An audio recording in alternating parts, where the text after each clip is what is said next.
Railway community హాల్లో 40వ railway pensioners day వేడుకలు ఘనంగా నిర్వహించారు. ఈ సందర్భంగా చీఫ్ అడ్వైజర్ గురువయ్య నాయుడు మాట్లాడుతూ ఓల్డేజ్ హోమ్ సదుపాయాలు కల్పించాలన్నారు. రైల్వే పెన్షనర్ల పిల్లలకు ఉద్యోగ వసతి కల్పించాలని, రైల్వేలో ఉన్న వేకెన్సీలను భర్తీ చేయాలని కోరారు.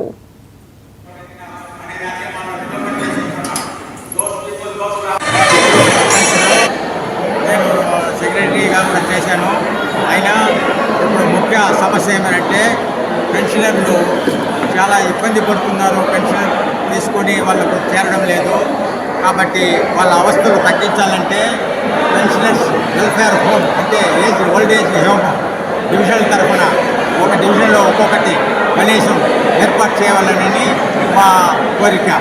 మాది ఇట్స్ డిమాండ్ వల్ల ఇంకేం డిమాండ్ చేస్తున్నామంటే రైల్వే పిల్లకాయలకు రిటైర్ అయిన వాళ్లకు వాళ్ళ ఇంటికి లక్షల కొద్ది వేకెన్సీలు ఉన్నాయి.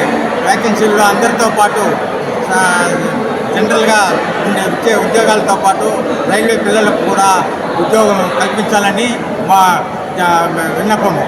రెండవది, railway waste land government of India వాళ్ళకు ఇల్లు కట్టుకోవడానికి ఇచ్చడానికి, డిఫెన్స్ వాళ్ళు ఇంట్లు కట్టడానికి వాళ్ళకు ఇచ్చినట్లు రైల్వే ఉద్యోగులకు కూడా పెన్షనర్లకు కూడా ఆ వేస్ట్ ల్యాండ్లో ఇల్లు కట్టుకోవడానికి జాగాలు కల్పించాలని మా డిమాండ్.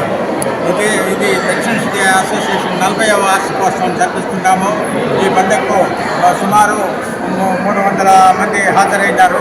ఆ హాజరులో వాళ్ళకు భోజనాలు ఏర్పాటు చేసినాము. రిటైర్డ్ 75 సంవత్సరాల వాళ్లకు సన్మానాలు జరిపించినాము. అందరూ హై క్యాంపు ఫ్రీ అగర్వాలా వాళ్ళ ఫ్రీ హై క్యాంప్ జరిపిస్తున్నారు.